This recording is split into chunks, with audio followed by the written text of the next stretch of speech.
외가리와 까마귀 귀신.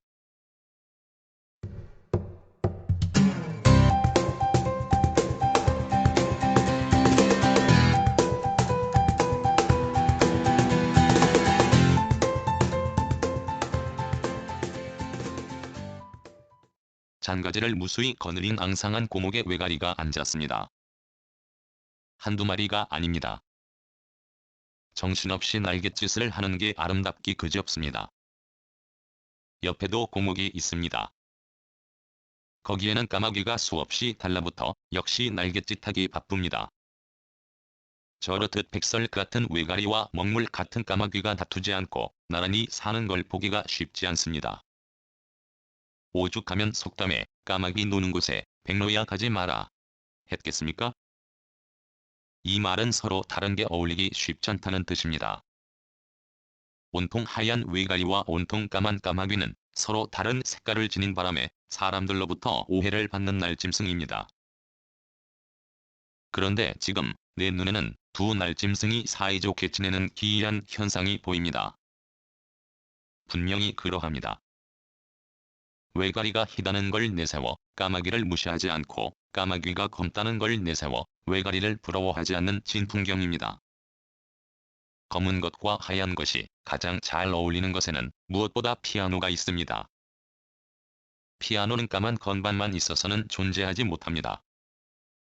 흰 건반만 있어도 마찬가지입니다. 흰 건반 사이에 박힌 까만 건반이 있으므로 피아노는 현존하는 모든 악기 중 가장 넓은 음역을 자랑합니다.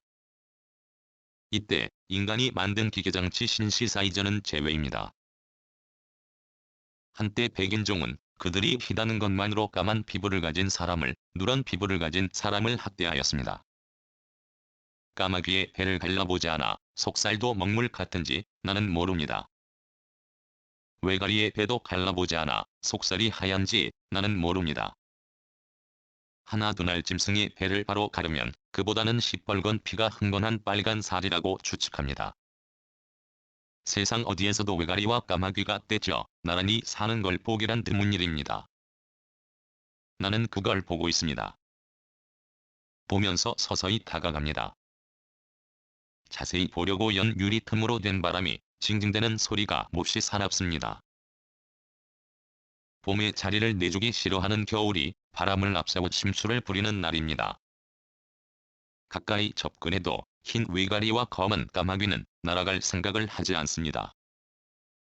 두 날짐승은 사람이란 나를 무서워하지 않습니다. 간이 부었거나 사람이란 동물을 하찮게 여기는 게 괘씸합니다. 멀리서 본 하얀 외가리는 알고 보니 새가 아닙니다. 멀리서 본 까만 까마귀도 새가 아닙니다. 그럼 무엇일까요? 누가 나로 하여금 이런 착각을 하게 하였을까요? 답은 쉽습니다. 바로 농사꾼들입니다. 그들이 농사를 지으려고 사용한 폐비닐을 함부로 버린 게 까닭입니다. 아무데나 버린 농사용 폐비닐이 바람에 날려 고목 및 집 주변은 물론 길가 앙상한 나뭇가지를 차지하였습니다. 멀리서 본다면 아마 당신들도 나 같은 생각을 할 것입니다. 농사용 폐비닐은 이렇듯 촌 풍경을 흉물스럽게 한 원흉입니다. 다시 말하면 폐비닐을 내버려둔 농사꾼들이 자기들의 고장과 마을마저도 이렇게 한 결과입니다. 그런데도 그들은 아무렇지 않은가 봅니다. 높이 걸린 검은 비닐과 흰 비닐을 걷어내기란 쉽지 않습니다. 사다리를 타고 올라가도 무리일 것입니다. 마지막 수단으로 아무 죄 없는 나무에 토질할 수도 없습니다.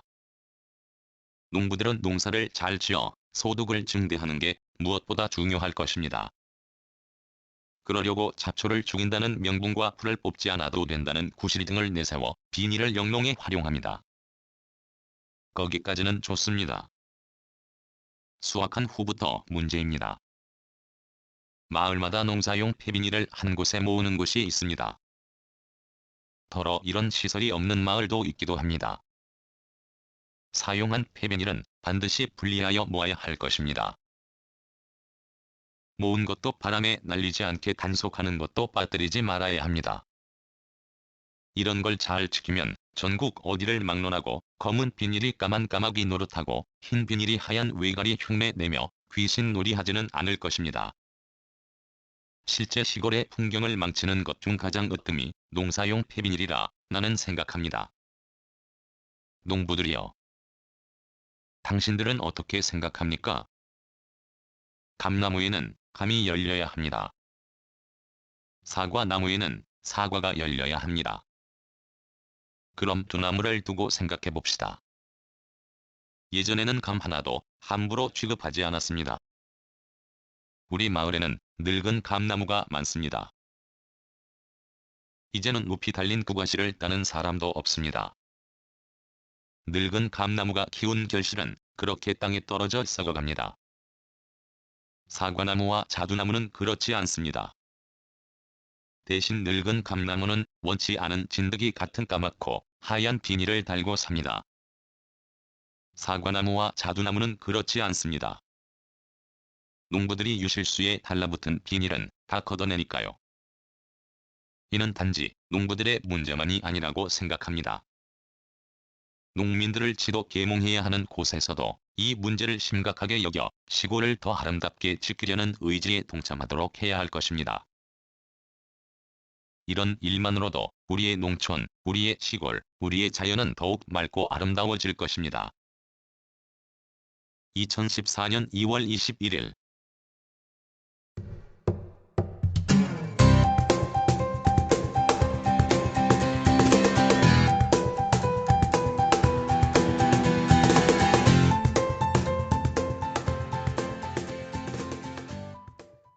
글, 모든 것으로부터 자유인 무학. 낭독, 글 읽어주는 강지식. 들어주셔서 고맙습니다.